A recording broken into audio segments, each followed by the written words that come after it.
evaluation, contact me and let me know. But I'm so grateful that you guys have chosen to be here, and I really am. So I hope you guys had a good conference. The CEUs are going to be on the table out front. Hudson is going to be kind of managing that throughout this whole time. So I know some people have to scoot out early with it being a Friday afternoon, and I know the traffic gets worse. So if that's you, he can answer all of your questions.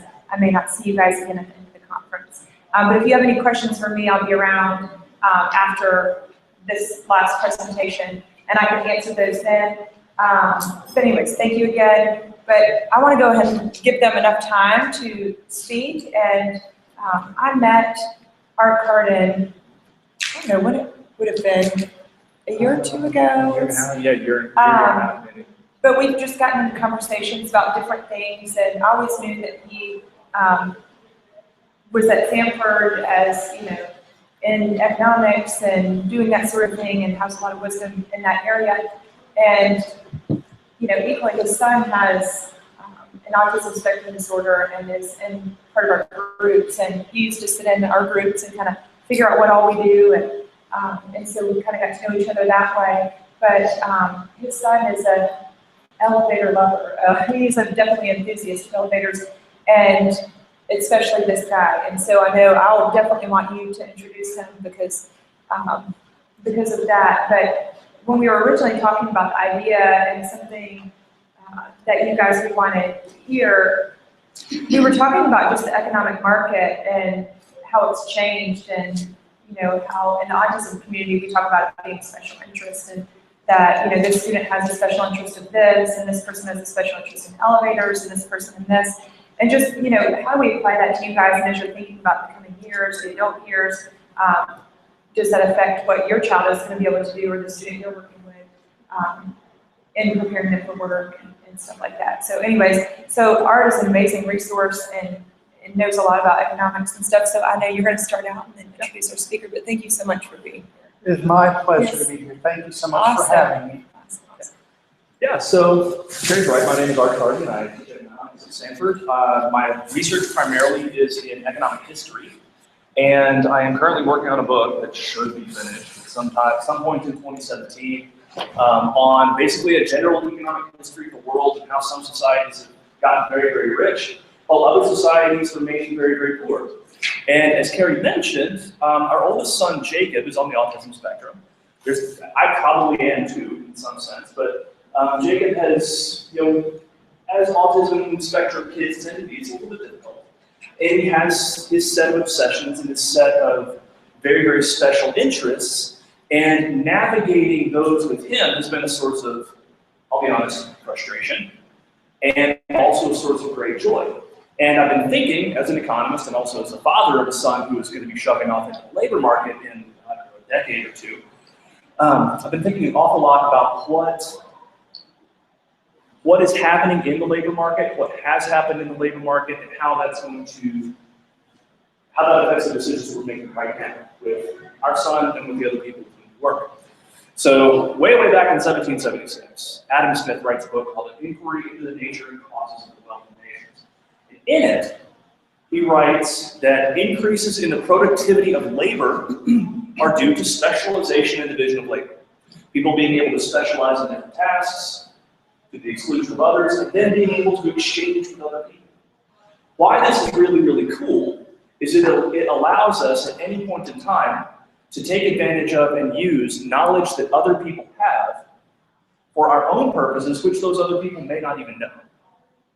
It allows us to use knowledge that other people have for our purposes, which those people may not even necessarily know. And this is a very, very powerful insight, in part because it's what has driven the explosive prosperity, or the explosion of prosperity that happened in the Western world, Europe, overseas extension of Great Britain, and that is in part driving a lot of the changes happening in China, India, etc. And as Smith would note, the division of labor is limited by the extent of the market. So larger markets mean more opportunities to specialize, more opportunities to exchange, and more opportunities for us to further divide labor, pursue our own interests, pursue our own detailed special interests in the case of people in the autism community, and do so in a manner that makes us all ultimately more productive. So I'm going to talk about just a couple of challenges and a couple of opportunities. Then I'm going to turn it over to Andrew. One of the big challenges that we face is that soft skills are increasingly important in the labor market. Soft skills are increasingly important in the labor market. Forward-facing ability to deal with people skills are increasingly important in the labor market.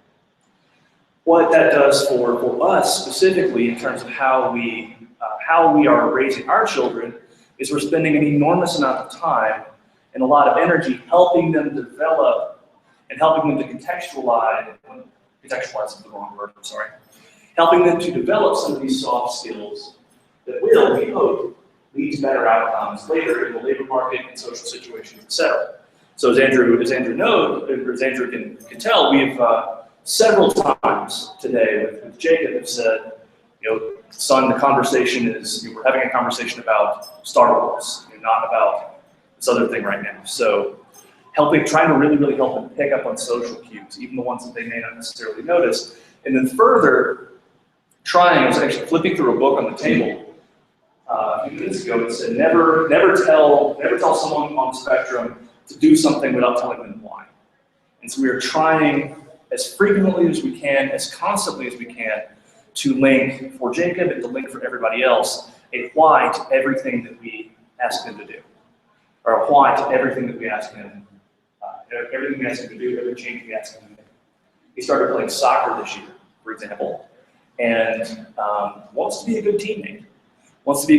So we have a lot of conversations, a lot of discussion about soft skills that begin with something like, okay, so you can do this so that you can be a better teammate in soccer. You can do this so that you can kick the soccer ball better. We want to do this so that more people will watch your YouTube videos or something like that. Soft skills are increasingly important, and those, of course, are the areas where people on the spectrum tend to struggle. Now, that said, that challenge is one side of the coin, and there's an opportunity on the other, which is the ability to focus. The way that people on the spectrum can focus is becoming increasingly more valuable. Ability to laser focus, to tune out the rest of the world, and focus on the one big thing that is whatever project you have to be working on, whatever you think happens to be the most important thing in your world. Ability to focus like that is becoming ever more valuable. So what we're doing, again, with our kids, and what I'm doing, again, in teaching at Stanford, is not, I'm sure I have several students who are on the spectrum in some form or fashion, but everybody is helping say, first, your ability to focus is going to become extremely valuable, or it is becoming extremely valuable. And furthermore, it is valuable so that you can achieve this larger goal.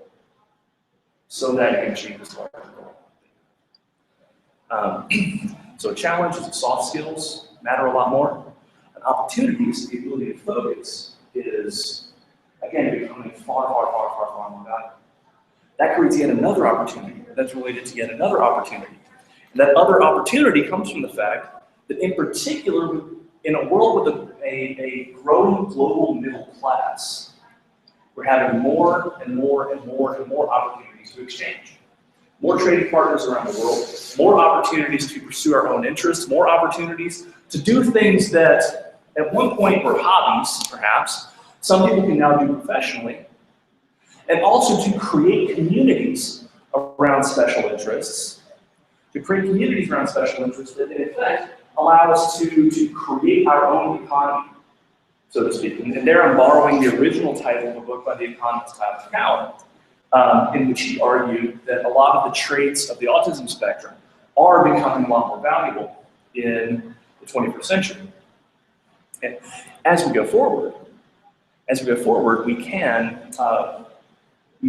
with the help of technology, we can, with the development of an ever more integrated global marketplace, create sort of our own communities dedicated to individual interests and special interests that do not necessarily have to compromise people's ability to flourish, people's ability to provide for their families, people's ability to work, et cetera. So the larger the market gets, the richer we get, the more opportunities we have to do things like develop social media strategies, like make a living making YouTube videos, like So I mentioned a minute ago that our son's obsession, or Jacob's biggest obsession probably, was elevators. And he loves elevators. He can tell you what kind of elevator we're on by looking at the buttons. One day we were driving somewhere. He was trying to remember what kind of elevator we've been on. And he said, "Oh, okay, yeah, I remember the screws. It was a Schindler." So really laser focused on elevators.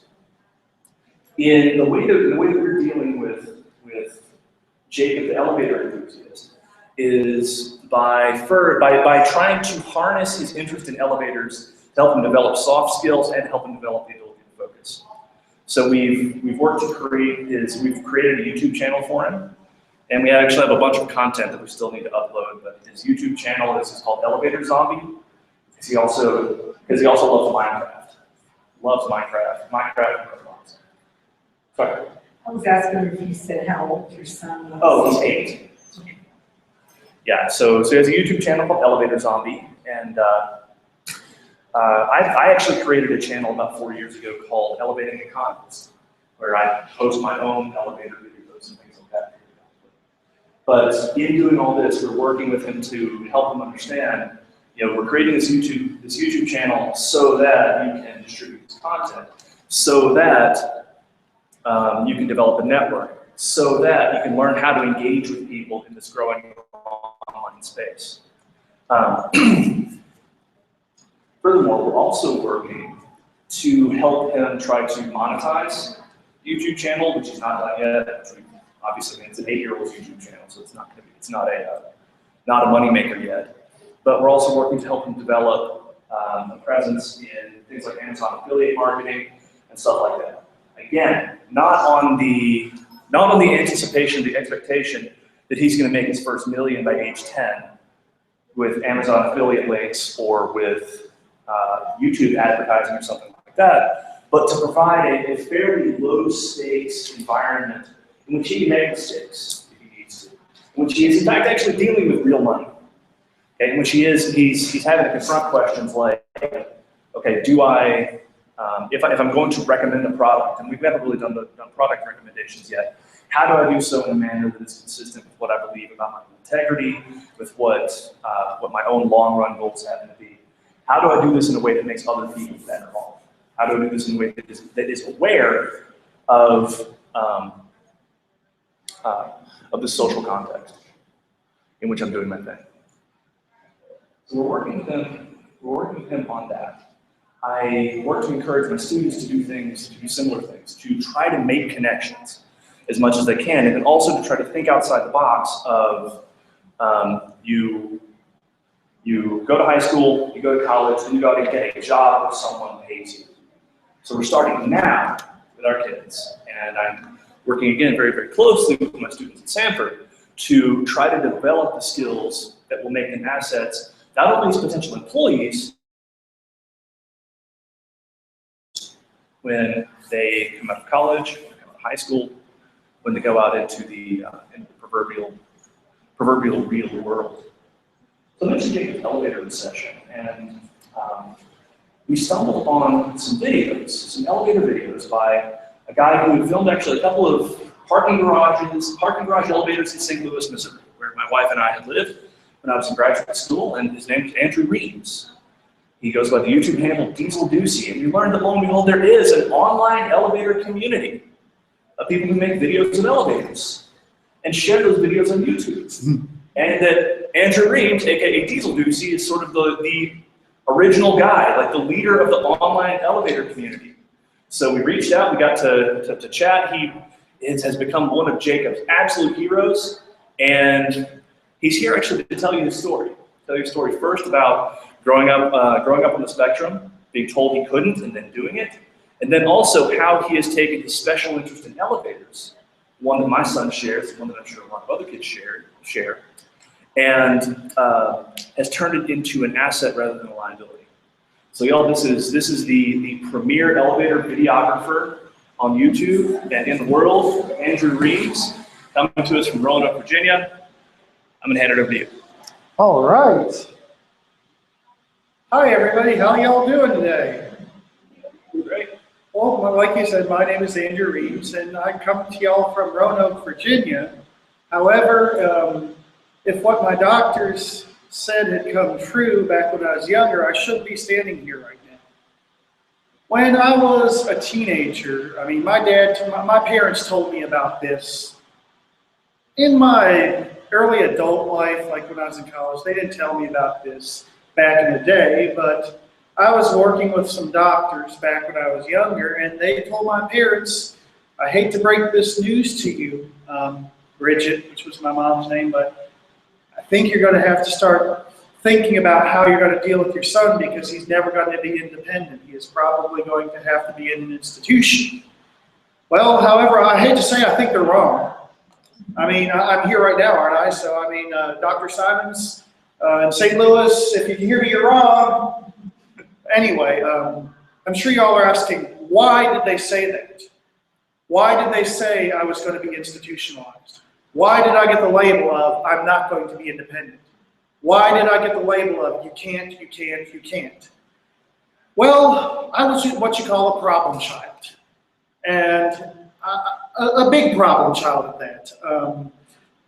And I'm going to go way, I mean, I have a gift. I can remember some stuff from my early childhood. I don't know if that's a good thing or a bad thing or both. But I can remember back when I was really little, say around 2 or 3 years old. I can remember my mom was talking about, Barney, why the hell isn't he talking? I mean, when I was 3 years old, I mean, I wasn't really articulating. Then one day, I was in the back seat of the Oldsmobile. And we were driving by the gas station. And I said, look, Mommy, they're putting the big truck's putting gasoline in the tank under the ground. My first words were talking about a gasoline, putting gas under the ground. And Mom almost wrecked the car. She started crying. And I got all panicked because I thought I'd done something wrong. And she runs over to the payphone and she says, Barney, get up here. You're going to have to drive the car home. Our son said his first words. And Daddy said, what were they? And she said, something about putting gas in the gas tank. Well, anyway, it was then that my parents realized I was really delayed because I wasn't speaking or walking at a normal age. So they started taking me to these doctors. I mean, a lot of what I'm speaking of now is from what my parents have told me because I don't remember everything. I just remember little bits and pieces from when I was younger. Anyway, so they started taking me to doctors trying to figure out what's wrong with their problem child. There's something wrong with this kid here. I mean, anyway, I was diagnosed with something that I'm sure all y'all have heard of. Has everyone in this room heard of attention deficit disorder? Well, anyway, I was one of what I like to call the Ritalin guinea pigs. So they started putting me on these drugs. Okay, it seemed to help a little bit. So I couldn't sit still. I was a kid in class that just, give me a chair. I mean, I'm like, I can't sit in it, and it kind of got on my teacher's nerves, and my parents started getting lots and lots of complaints. You need to do something about your kid. You need to do something about your kid. You need to do something about your kid. So they started taking me to therapists. Well, anyway, at that point, they realized that I needed some type of help because when I was in preschool, I got thrown out of preschool. Because I'll never forget, there was this girl named Hillary. For some reason, I was obsessed with long hair back then. I would literally I'd run up to this girl, just pull her hair. No matter how many times they told me to stop, no matter what they said, I kept going after this girl and pulling her hair. So finally, they had to eject me from the preschool. So, I mean, I'm off to a great start already. I got thrown out of preschool. But anyway, so as life goes on, I mean, I'm not in a normal school. I go to a school called the Miriam School in St. Louis, Missouri. And if any of my viewers are online or watching from Miriam School, I have to give a huge thank you to all you guys at the Miriam School. You basically gave me the foundation I needed to get to where I was. Well, anyway, the Miriam School is a school in St. Louis. Have you ever heard of it? It's over on Macon Road. It's a school for special needs kids and stuff. And in the Miriam School, from 1st through 3rd grade, I functioned really well. I did pretty good. The key thing is, it was a super structured environment. A lot of these kids, I mean, even in dealing with my fans, they have to know what we're doing every minute. These kids, I know it's hard for parents working full time, but these kids need a structured environment to function. And that's what got me through grades 1 through 3. Then that school unfortunately only went up to 3rd grade. So I ended up going to another school called the St. Michael's School in St. Louis, Missouri. And then they also worked with people like me, and this is before I was actually diagnosed with autism. All this I'm talking about right now is before the whole autism thing. At this point, I'm ADHD. Well, anyway, this school, it was like very small classrooms, no more than 6 or 7 people in the class. It was very structured. I excelled through 6th grade. Then comes middle school. This is where it all goes down the toilet. This is literally, like I said, I mean, this is my crash. I'm telling, I mean, some of this is kind of painful, but this is my crash and burn. When I hit middle school, it was in a small Christian school called, well, actually not a small Christian school, a big Christian school called Westminster Christian Academy. Have you ever heard of that school, Art? I went to Westminster Christian Academy. 7th grade went pretty well. I mean, it was a regular school, but it was a private school. And 7th grade went pretty well. I got along with the kids and everything. I did all right. But then, what happens to your kids between the ages of 12 and 14? She said it. Puberty hits. What does puberty do? Your body chemicals change, right? Well, anyway, I'm all doped up on Ritalin and clonidine and what else they diagnosed me with. I was diagnosed with ADHD, obsessive compulsive, depression, anxiety. I got all these labels, and for every label I was on a different drug. Well, anyway, all right, here we go. 8th grade starts. I'm going through puberty. Okay, here's where it all goes down the toilet. School starts up as normal. Well, anyway, after about a few weeks into the school year, I start getting in a lot of trouble. Okay, I'm sitting in class. One of my classmates says, "Go write the F word on the chalkboard." I get up in the middle of class while the teacher's teaching. I grab the chalk. I write a bad word on the chalkboard. Well, anyway, I mean, I didn't have the, so my teacher sees it, looks at me. "Andrew, here's the hall pass, go to the principal's office, tell him what you did." Well, anyway, I got in trouble, I got a detention. All right, well, at that point, people realized how gullible I was, and these people would put me up to stuff to get me in trouble. And also at that point, I got to the point where not only was I doing bad things, I just couldn't focus at all. I mean, I became a distraction in class. That's when I couldn't sit still. Let's see here, how old am I? 12. I'm either 12 or 13. And I'm just here, I mean, up until about this point, I was doing fine. And I was still seeing a therapist, and my parents couldn't figure out what the heck was going on. Long story short, I finally got, I'm not going to go into details, but I finally got thrown out of this school because I basically got up and said some not nice words to a teacher in a Christian school. The students were all laughing and loved it because they'd never seen anything like it before, but here I am thrown out of school. Well, anyway, some of my behaviors were so bad, I couldn't function at home, I couldn't function in school because I got to the point where I became agoraphobic. You know what that is, right? Afraid of everything. And the funny thing is that it started a couple of years earlier. You know, like I said, I love elevators, but that hadn't always been the case. I got trapped in an elevator on a vacation in Sanibel Island, Florida. I would not ride an elevator again. I got stung by a bee. I was afraid to go outside. So here I am, I'm kicked out of school, I'm living at home with my parents, and they don't know what the heck to do. Well, anyway, my parents found this psychiatrist in St. Louis called Dr. Madison.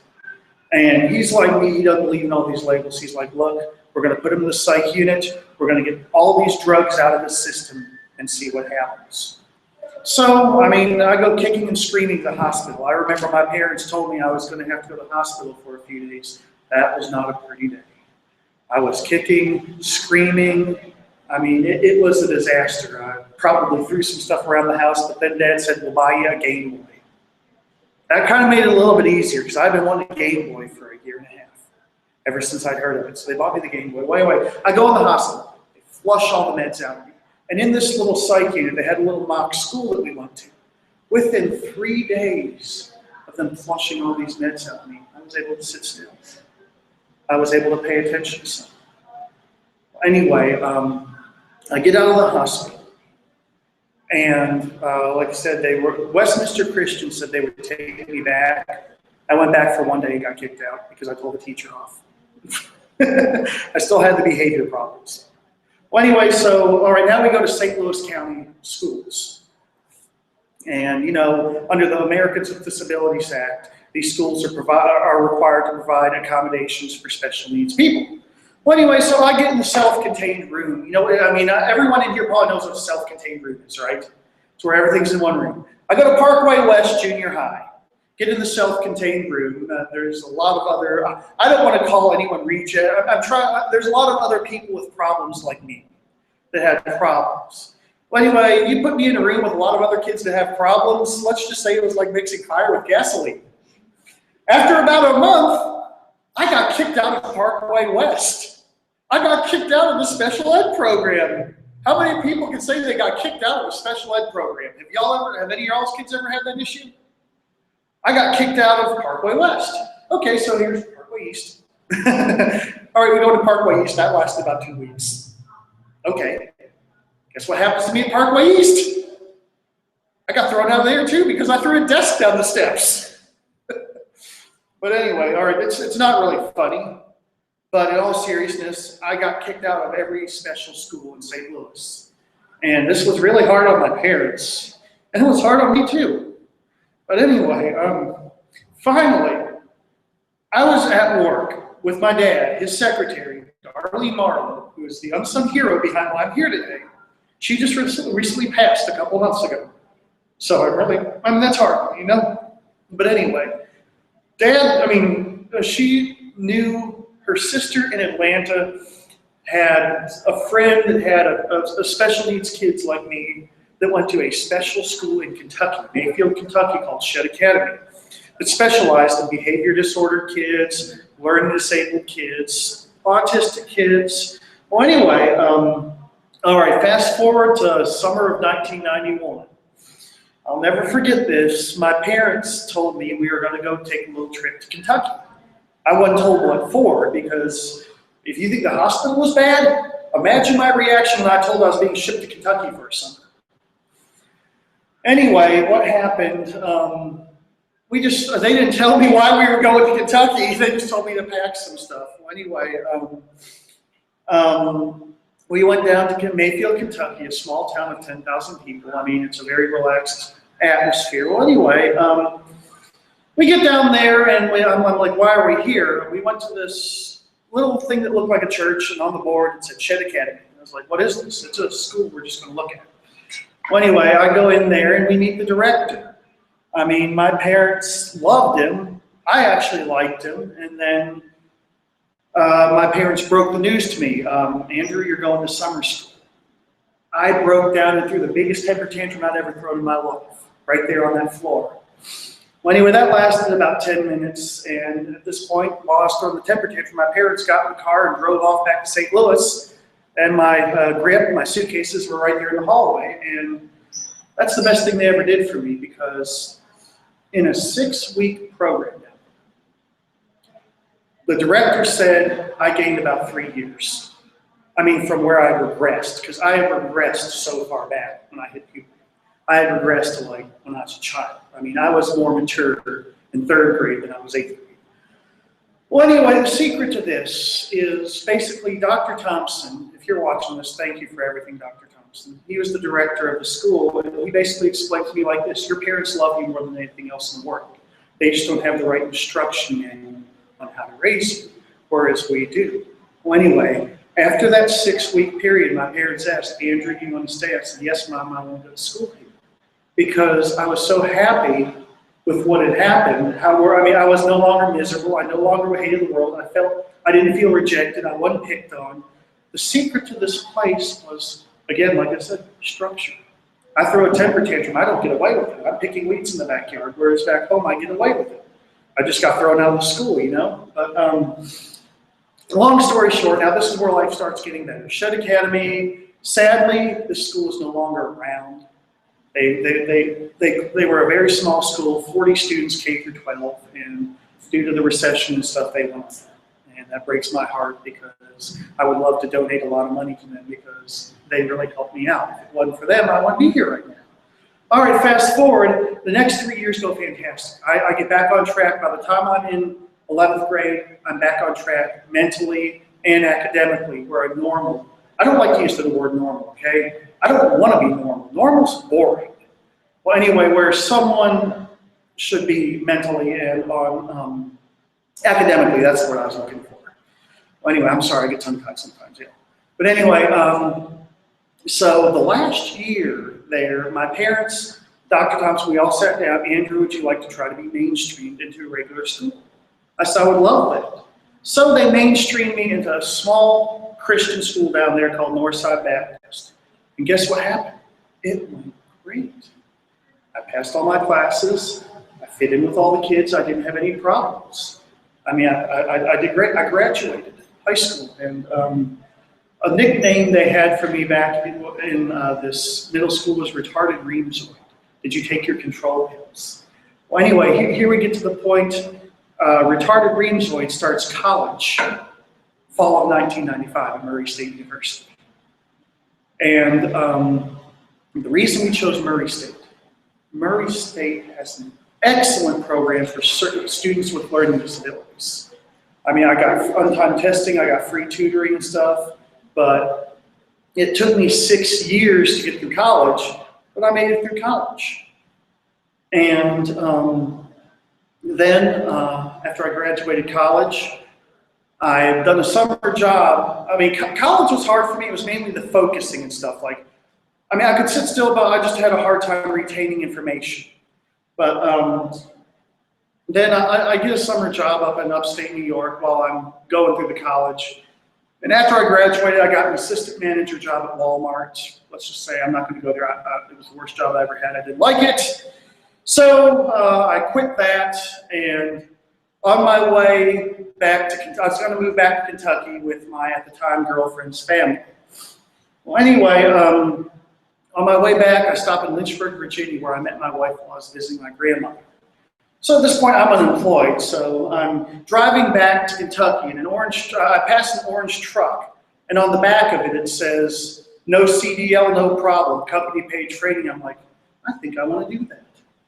So I called out that number, and a month later, I was a truck driver. So here I am. From 2003 till 2007, I'm a successful truck driver. And then I applied at the railroad in 2007, because ever since I was a little kid, it's been my dream job to be a locomotive engineer. Next year, I'm going to locomotive engineer school. So, I mean, I'm pretty much achieving my dream job. But anyway, that's my life story in a nutshell. Now I'm going to talk about how the elevators played into this and some stuff that worked and didn't work with me. Like, so I just figured I'd tell my life story to give you a little bit of background to all of this. Basically, what worked with me was structure and knowing what's going on. What didn't work was yelling at me and stuff like that, because you yell at me, it was just like blowing up a volcano. I mean, just like he was saying, I had to know what was going on and why it was going on. If I didn't know what and why, I would panic. I mean, if I was asked to do something, I always had to know why I had to do it. What was the purpose of it? It has to be spelled out to me. And I know for parents, a lot of that can be difficult. It's very trying. It takes a lot of patience, because a lot of the time, you got to find how you got to be able to relate to your kid. And with some of these people like me, it's very hard to do. But that's why you got to reach them on their level. And you know what my parents used to reach me? An obsession I've had since I was a kid. Elevators. That's right. I love elevators ever since I was a little kid. So anyway, through all this turmoil and chaos, that's one thing me and my dad did together that we loved. Because I discovered I loved elevators when I was about 2 years old, when I rode my first elevator at the famous bar store. I remember we went up to it. I didn't know what it was. It looked like this funny wall, and I was scared of it. And my mom's like, picks me up. She just pushed the button. This thing opens up. I don't want to go in there. And then she tells me it's magic. The doors will close and they'll open up somewhere. So we leave the lingerie department. 30 seconds later, it opens up and there's TV sets. I'm like, that was fun. Let's do that again. So we rode up and down a few times. And then ever since then, I realized, hey, I love elevators. And well, you know how an autistic person is when they go on a tangent, they're going to wear it out. Well, anyway, I mean, I had to ride every elevator I saw. So it got to the point where it got out of control to where I had to be on an elevator all the time. So that's when my parents started using elevators as a reward for good behavior. If you want to go ride the elevator in the Galleria, you got to do this. That's all they'd have to say. If you want to go ride that elevator, they could get anything out of me. If they told me they were going to take me on an elevator, I'd wash the dishes, I'd do anything. So, I mean, that's the thing about, like I said, these obsessions and stuff. I was obsessed with elevators. Obsessions are unhealthy. There's a difference between a passion and an obsession. A passion is where you just like something and you can do other things. An obsession is where that's all your life revolves around. Well, anyway, I basically took this obsession. I mean, like I'm jumping all over the place. I'm sorry, that's just how I am. But anyway, 1988, I was in my middle school. I saw a picture of a glass elevator in a National Geographic magazine at the Marriott Marquis in Atlanta, Georgia. I look over at the little cart like that. I see a video camera sitting there. Elevator, video camera. I want to go down to Atlanta and videotape the elevators to the Marriott Marquis. In 1998, I got that idea in my head. And once you get an idea in a person like mine's head, it ain't going nowhere until it happens. Well, anyway, I kept bugging my parents to buy a camcorder. I was like, Mommy, I want a camcorder. I want a camcorder. They're $2,000. We don't have $2,000. Well, anyway, well, this idea stayed in the back of my head all through the next few years. Well, anyway, in 1993, my dad told me, my secretary, Darlene Marlowe, like I said, my unsung hero, her sister lived in Atlanta and just bought a new handicap. And since I had been really good in school that previous year and done really well, as a reward, they were going to let Darlene Marlowe take me down to Atlanta, and I finally got to videotape the elevators. Well, anyway, I did it with old Sony Handycam, put it on a little tape. Let's just say within the first year of filming, I wore that VHS tape out. Watch, rewind, watch, rewind, watch, rewind, watch, rewind. My parents had to come pull it out of the VCR because I'd obsess about it so much. So I got the job at Norfolk Southern in 2007, and I just opened up this YouTube channel. And I was down there training in Atlanta, Georgia, the Norfolk Southern's training centers near Atlanta. And I was on a day off. I was like, hey, I just opened up this YouTube channel. I just got this little big camera. I'm going to go videotape the 1993 elevators and see if anybody watches them. Well, anyway, I put these videos up online. And basically, here, if I can get this thing on, I'll show you one of them real quick. What's the password? 77. Just give me 1 second. This will only take me a second. I do this in 2007.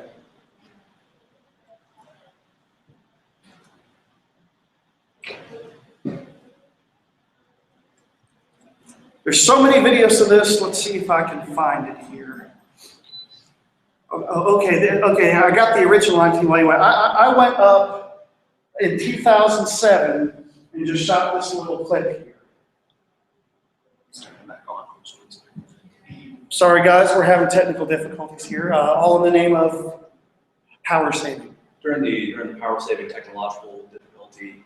Yeah, I mean, like I said, I wonder how many trees or whatever this has killed, or how many tons of carbon that running that little light is going to put into the atmosphere. So this past summer, There we go. my wife took All right, well, this video right here, I did this in 2007. This little video right here, it's only 52 seconds. Look how tall this building is from the 47th floor. We're going to go down. This is the Marriott Hotel.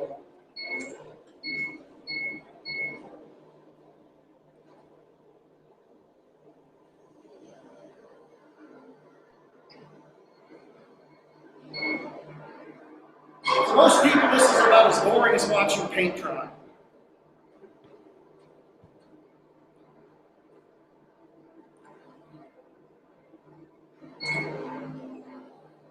to ride on an elevator. What's so exciting about this?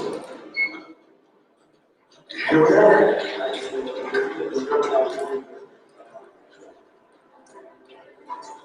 Look up there. That's how tall it is. There goes the elevator we just came down. How exciting was that? But I don't want to autoplay. I can't handle it anymore. I mean, I hate hearing my own voice. But anyway, look how many views that thing is. Oh, the thing is, I had totally forgotten about this YouTube thing. Anyway, I started getting, you know how you attach your YouTube account to email address? I started, a few months after I did this, I started getting all these emails from YouTube, support at YouTube, someone has commented on your video, someone has commented. But I get on there, this video had about 300 hits, which back then to me at YouTube, nobody was like, I literally thought, who's watching this crap? I was like, I'm the only one, I didn't think that anyone else was obsessed with elevators. I literally thought, who's watching this crap? Well, anyway, I mean, it started getting a lot of comments. I mean, you see comments like people like, we want more, and then just some random comments. But anyway, so at that point, in the related videos, I had seen where someone else had shot a video of the same elevator. And then I started through the related video features, realizing that, hey, I have started an entire movement with this. And I started getting all these private messages, fill more elevators, fill more elevators. And I started doing just that, and my YouTube channel exploded. Within the first year, I got a few thousand subscribers, and I discovered there was a whole underground community of elevator enthusiasts, most of which are younger autistic children between the ages of 8 and 16. Mainly on their level, like most of them, I would say, are in like late grade school to early high school. So I started communicating with some of these people and realizing that they had a lot in common with me. And it got to the point where this YouTube channel has taken off so much to where some of these parents have gotten involved.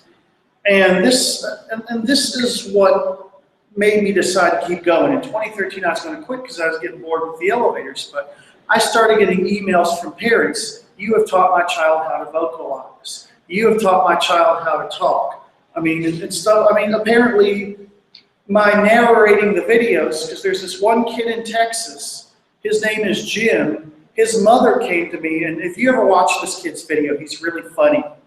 He sounds like a younger version of me, literally talking. And his mom even says, when he talks, he has your mannerisms and everything. You basically got this kid out of his shell. My videos are therapeutic to some of these kids, because I was wondering, how does me taking a video inside a metal box help children? It's just showing off a metal box. What's so special about it? And they were saying that my videos help these kids learn how to communicate and stuff like that. And not only that, now that I've gotten so well known online, it has enabled me to be a role model to so many people, like Arch Child and stuff like that. I get probably 3 to 4 emails a week from parents saying that I'm a role model. And another funny thing about this, you may say, I take this elevator obsession, and a lot of these kids have that same unhealthy obsession I used to have. I use the elevators to reach these families to try to help work with their kids to not become obsessed with elevators. So then that's kind of weird. I use elevators to try to get people not obsessed with elevators. But it's not just that. A long story, I try to talk to their parents about ways to control the obsession.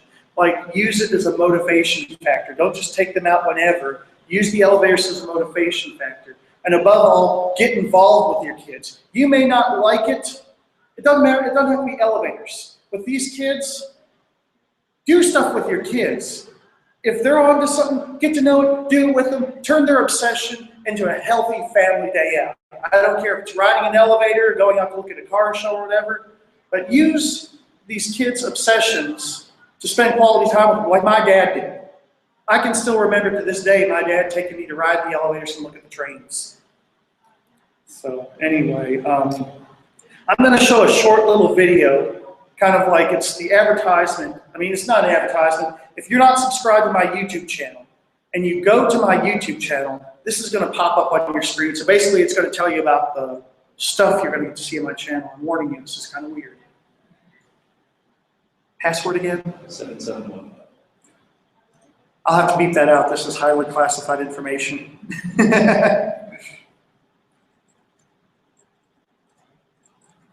I hope I haven't bored y'all too bad. Have I bored you guys? I mean, anyone falling asleep back there? All right, here we go. I mean, this, here we go. I'm going to go on full screen.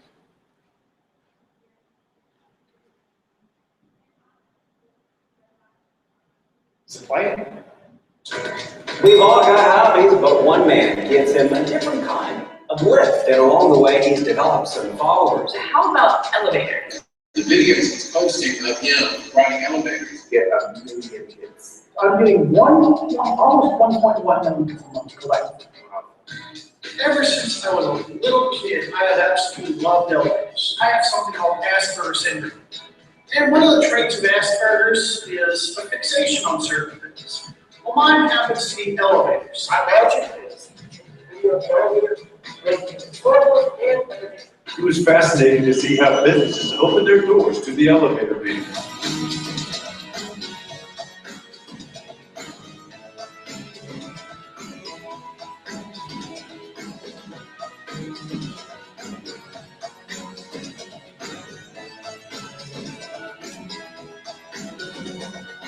My YouTube channel has given me a chance to connect with a lot of other people with this Asperger's syndrome. Andrew loves sharing his passion with others who are autistic. It started off as just, hey, let me show off some of these elevators to people, and it's basically changed my life. I look at my YouTube channel as more of an Autism Outreach, and the elevators are simply a vehicle.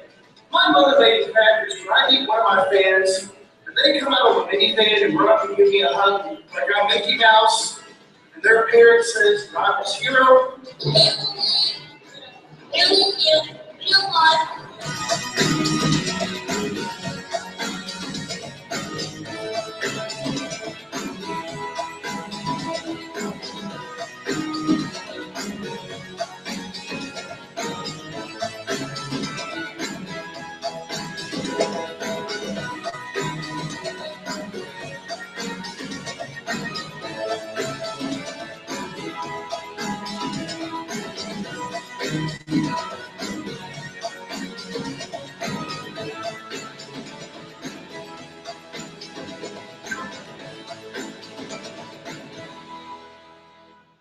So yeah, that tells a little bit about what I do online. So let me make sure this thing doesn't make any more noise. I hate autoplay on YouTube, y'all, now. Does anyone have any questions about my experiences or what my parents did for me or something? Are there any questions? So have you monetized? Yes, I have monetized. Okay, like I said, I'm glad you asked because I want to try to keep the conversation going because I'm enjoying this. I'm having fun with y'all. This is great. But yeah, I have monetized my videos. And I mean, I'm not going to put out an exact dollar amount on how much I'm making, but I will say this. I'm making more off this than I did my first full-time job at McDonald's. And I mean, the money I make off this basically enables me to keep it going. I mean, I'm not getting rich off it. I mean, I wish I could make a living off this, but like a friend of mine at work said, Andrew, don't quit your day job just yet. I don't think I'm going to get rich riding off metal boxes, but the money is not my motivating factor. I mean, it just, the money simply enables me to keep it going. But yeah, I have monetized the YouTube channel. Like I said, I mean, just like I said in that video, I mean, ironically, speaking at an autism support group in Dallas is what kept me going. I was actually getting ready to pull the plug on it. I told my life story, and I brought a room of about 50 people to tears. Because this was, I mean, whole families, you know, I mean, where they brought their kids in and stuff. That sounds just like my kid, oh my God. I mean, I was around for 2 hours afterwards answering questions and stuff. And I was like, wait a minute. It ain't about the elevators. I'm doing this because it's helping other people out. And like, I feel honored that I've had the opportunity to speak in front of you people. And I hope I hope this has been beneficial to at least one person in this room. I mean, I'm probably not the best speaker, but I mean, Your enthusiasm makes you. I love this. I love doing it. I mean, it's just because, and ultimately, like I said, you want to know the bottom line as to what really got me through all this crap? My relationship with God. I mean, when God came into my life, He got me through all this crap. Because my childhood was a living hell, but through God, the love of my family, and the people that supported me, I wouldn't trade a minute of it. Because the hell I went through in the past is enabling me to reach people like Archchild, like Jim in Texas, like Jonathan, like the Stones. I mean, the list goes on and on. I mean, I'm not going to say this publicly on the YouTube, but one of my fans' parents, a couple of years ago when I was visiting, she said, I need to talk to you. Streaming this, right? So. Yeah, I know. I didn't. I'm not naming their name. Okay. Well, anyway, one of my fans' parents said, Andrew, I need to talk to you. And she goes, I just want to thank you for what you do, Andrew. If it wasn't for you, my son would be in an institution right now. And I'm like, wow. I was almost in an institution at one point. I'm like, here I am keeping other people out of institutions. I'm like, even if it's just one person, I mean, that's one person that's all worth it, you know? I mean, I don't know how I'm doing, because I mean, I have mentored this kid. I mean, that's the thing. The elevators allow me to break into these people's lives, you know? And I'm mentoring several kids right now as I speak. I mean, out of privacy reasons, since this is online, I'm not naming any of their names. Y'all will know them anyway. But I'm mentoring about 2 or 3 kids right now. One has a problem with pathological lying and a very low self-esteem. And all these other kids pick on. I mean, like I said, I mean, he doesn't fit very well in the elevator community, but I'm mentoring this kid. I mean, I enjoy help. I mean, I don't want to see anyone bullied or anything like that, you know? So, yeah. What are some tips that you would have in helping, keep their interest in the realm of passion from moving to obsession? Oh, I'm glad you asked that question. I was hoping someone would ask that question. Let me tell you this. I still struggle with that to this day sometimes. Let's just put it this way. My obsession got to the point where it was recently, I'm talking about within the past 5 years. I have to really keep tabs on this myself still to this day. I mean, I was at the point where I was spending so much time taking trips and riding these elevators, I was neglecting my family to where my wife was almost ready to leave me. And she's like, okay, it's me or elevators. Of course you're not going to choose her. But anyway, the bottom line is, anything, I mean, it has to be moderated. Like, I got to the point, okay, I'm only going to go once a month and look at these elevators. The rest of the time, it's family time. I mean, stuff like that. I mean, the biggest thing is, if you have a kid, you have to place limitations. You can't just give in to them whenever they want. Because, I mean, a passion is healthy. Turn it into quality family time. Don't just take them out whenever they want, because if you take it out whenever they want, they're going to expect more and more and more and more and more. You have to set boundaries, because a lot of, that's something I was talking to another parent about. A lot of these autistic, I mean, people like me, a lot of people like me, we have trouble with boundaries. I mean, that's why a lot of these kids get in trouble. They'll go into play, like they'll see a no trespassing sign, walk right by it, go in. I mean, that's a boundary. That means no trespassing. If you want to come in this building, you have to ask permission. I mean, it becomes about, a lot of these kids have issues with boundaries. And I mean, they feel they should do as they please when it's not just with the elevators, but I'm sure you've noticed, I mean, if you guys deal with autistic people, boundaries is a big issue. I mean, I still to this day sometimes have issues with boundaries myself. Like, I mean, especially in conversation, my wife says I can be like a bulldog. I mean, if you try, you try to talk to me, I'll probably interrupt you 10 times. I mean, I don't want to do it. I mean, I'm not trying to use my disability as an excuse. I want to improve on it. But, I mean, you got to set boundaries. And you got to make, the thing is, you got to make the boundary very clear too. Like for example, no trespassing. That's a very clear boundary. That means don't come in here without permission. Whereas just, like for example, okay, a building has no I'm going to use the building as an example. Okay, this can apply to anything. Okay, you have an office building here. All right, it's got a security desk I mean, it's got like badge access and stuff. There's no trespassing sign, right? So legally it can go in there. But it's kind of like, it's underwritten that, hey, this is a place you don't belong unless you have business here. Whereas to someone on the spectrum, they're not going to get it at all. They're just going to walk right in there. Whereas if you put the no trespassing sign on the building, to walk up to, can't go in here. It's plain as day. I mean, you got to explain these boundaries to your children. And the thing is, just like Art was saying, you have to explain the boundary and why. You just can't, like you said, you just can't say, why can't I go in there? It's you can't go in here because this building belongs to someone else and they don't want to sit here without permission.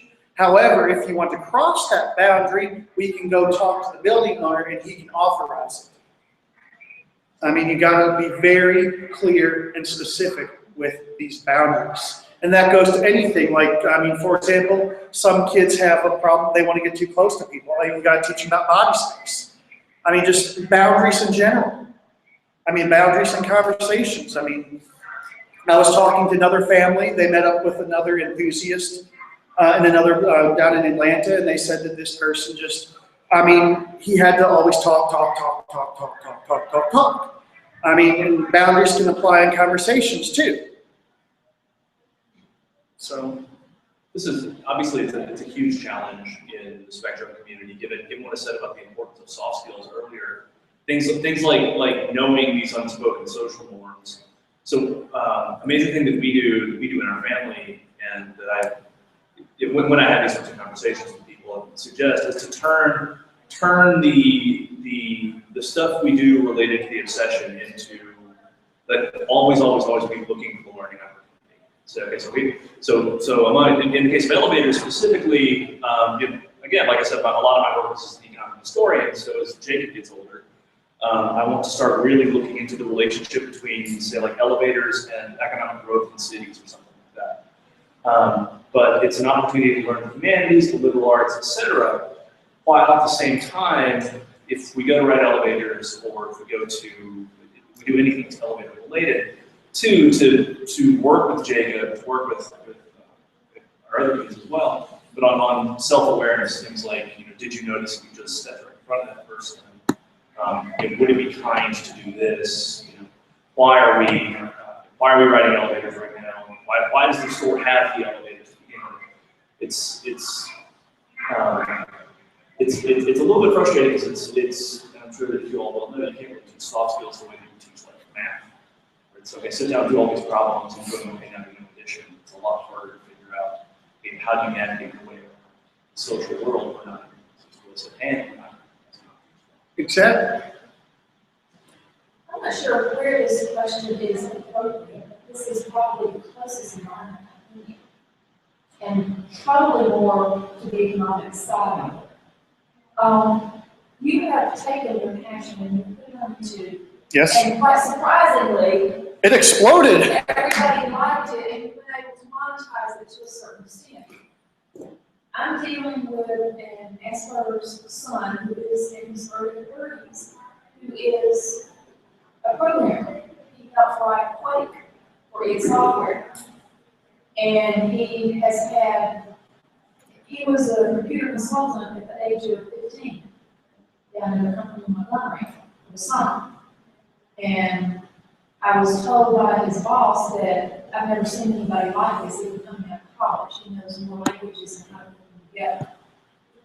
We don't know what to do with that because he cannot go to a regular work environment where he has to deal with people all the time and show up at work at a certain time, and he will get stressed out after a little while and he has to back off. He just had almost a year's opportunity to give a job to somebody that he found in a makerspace here in Birmingham. And they allowed him to work 20 hours a month whenever he wanted to on the project that he did. And that worked out. But he's picking up odd jobs. He has the skills to make good bills of money and be fully self-supporting, but there's nobody to help him figure out how to do that. Is the issue the fact that he can't deal with like the structure of the job or something like that? Because it sounds like you're explaining like he can do the job, he just can't deal with the being told what to do. Is that what you're saying? If he doesn't like to be told what to do, he can't stand up and have to say, here's the job, we need this done by here. What he's running into though is, he gets the job given to him, and then they say, oh, we need this and this too. Oh. We need this and this too. Oh, add this. So they keep, okay, so let me get this right. Say, okay, I need you X, Y, Z. Okay, we need X, Y, Z, then Q, X, Y, no, put Q before it. So they keep changing it up. Now, I will tell you that for someone like me, I couldn't do that. That would drive me nuts. I mean, it's just, a lot of these people have a hard time coping with change. I'm one of them. I mean, I can deal with it now, but when I was a kid, I mean, a lot of these kids don't like change and stuff. It's just, I imagine, I can see them like, when they're trying to do this.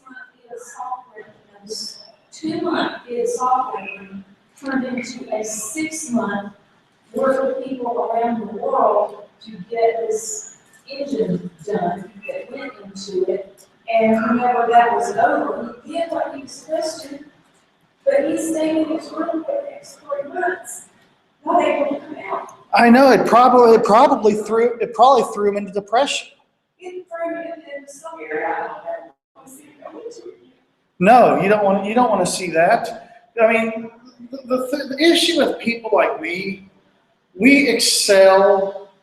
I mean, like I said, I understand in an ever-changing environment, we excel in places where it's clearly spelled out what to do. And like I said, I mean, I'm glad you brought this up. I mean, you get these kids on the spectrum, when they get into something they love, they're going to be the best employee that company has. But, it's about he can't work. A lot of this, he is. they're always. On the internet and six virtues, whatever it says it. He goes out and does free program because that gives him free to create his own space and his own time, and he gets to do it when he wants to. That's what I was about to say. It sounds like he needs to be his own boss. He does, but we don't know how to set it up as a good thing. He just gives it away. That's where, I mean, how good is he on social media and stuff and search engine optimization?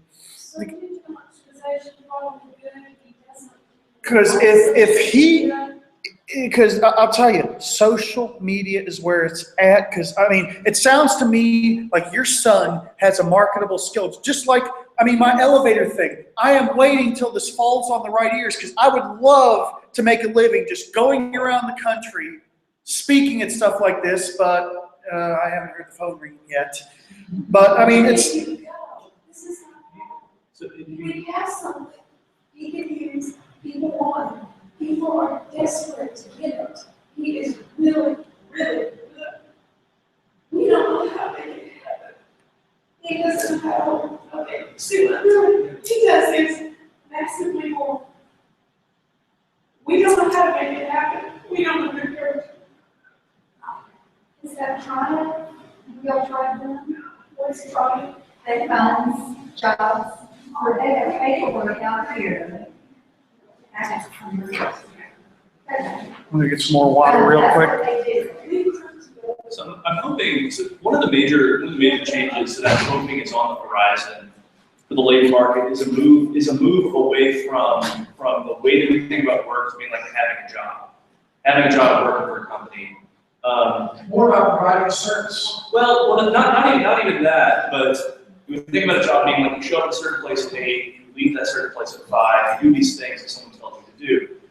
I know a lot of firms are moving toward what they call a results-oriented work environment, which is telecommuting. Yeah, well, yeah, telecommuting, but you get as long as you get your work done, you are able to cloud. Yeah, you can do pretty much whatever you want. So have you tried something like Elance or? You're looking at somebody who's been say. Oh, yeah, I have. I will definitely keep your son in my prayers. But It's like my husband works for a law firm, done a great job because they have a very complex computer system and they needed someone who was very detailed. And they made at least a great. So what's something like, What's something he likes doing? Programming. There is a huge. Oh, the thing is, it sounds to me like if he can get his name. I mean, I hate to say this. I mean, a good way. I mean, like you say, he does stuff for free. If he gets his name out there doing stuff at low cost to no cost, eventually he'll start getting a reputation as a good programmer. No, he already has. Well, if he's got the reputation, someone should snatch him up. well, that's, yeah. It's the work environment that doesn't work out. Yeah, if there was a way he could do this from home, would it be better on him? Sometimes it is. He told me when he had that job as a 16, by the end of the summer, he was getting freaked out. He was having to go to meetings. It was a law office. He was having to go to meetings and did work every day. And I realized, you know, you can finish the rest of it up at your house. I wonder sometimes because in my job, such as it is at Stanford, is basically I can do whatever I want, whenever I want, as long as I am there for my classes. And I want to see, and I think more and more employment can kind of move in that direction. Where I think in this case it might be useful to think of, look for sort of gig economy kind of freelancing matching services that can allow them to to specify exactly what people do. There's a $5 gig thing.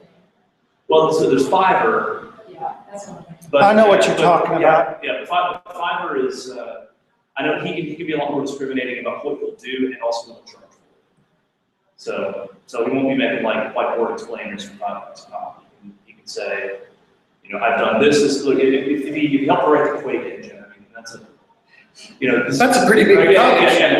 Like this isn't someone who took an HTML class. I mean, he can. No, this was like, This sounds like someone I want to help me out with my stuff. there were like 4 of them around the world, and Quake came in, his software and bought their copyright and then hired them on. Wow. So it's not like he doesn't, his skills are in the upper level of programming. He can pretty much work with any language. He can program.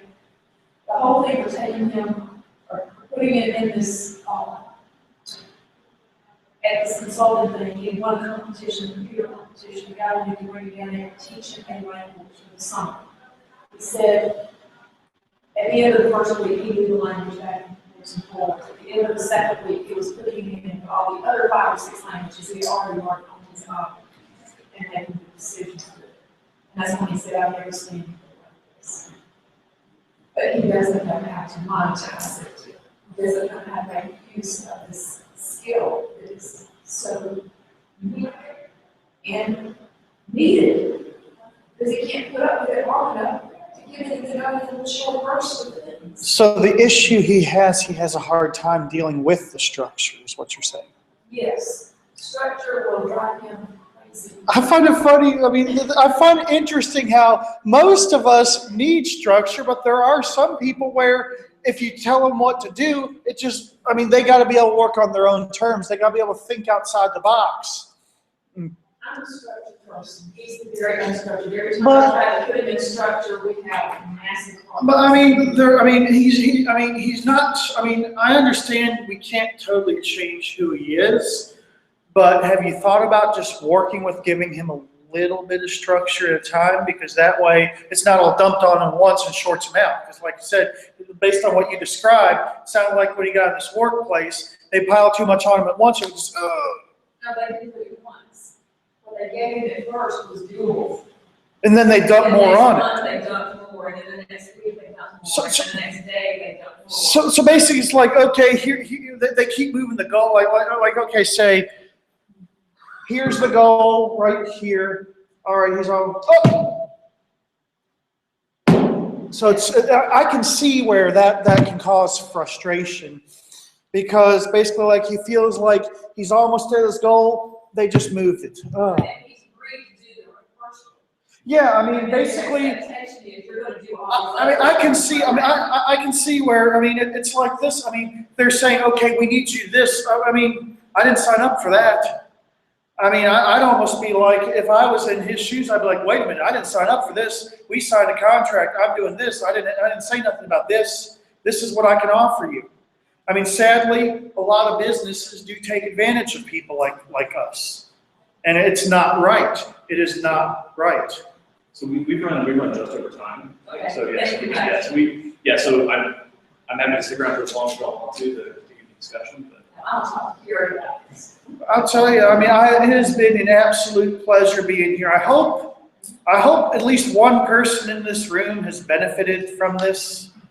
I mean, like I said, I don't know how valuable what I said was, but I hope y'all at least enjoyed it and maybe learned a little something from it. I mean, the biggest thing I want to say in closing here is, don't let anybody tell you that your child is not going to make it. I was that child that was not supposed to make it, and here I am. So that's the biggest thing I want to leave with. Thank you very much. Thank you to the YouTube audience. This live stream is over. Bye, y'all.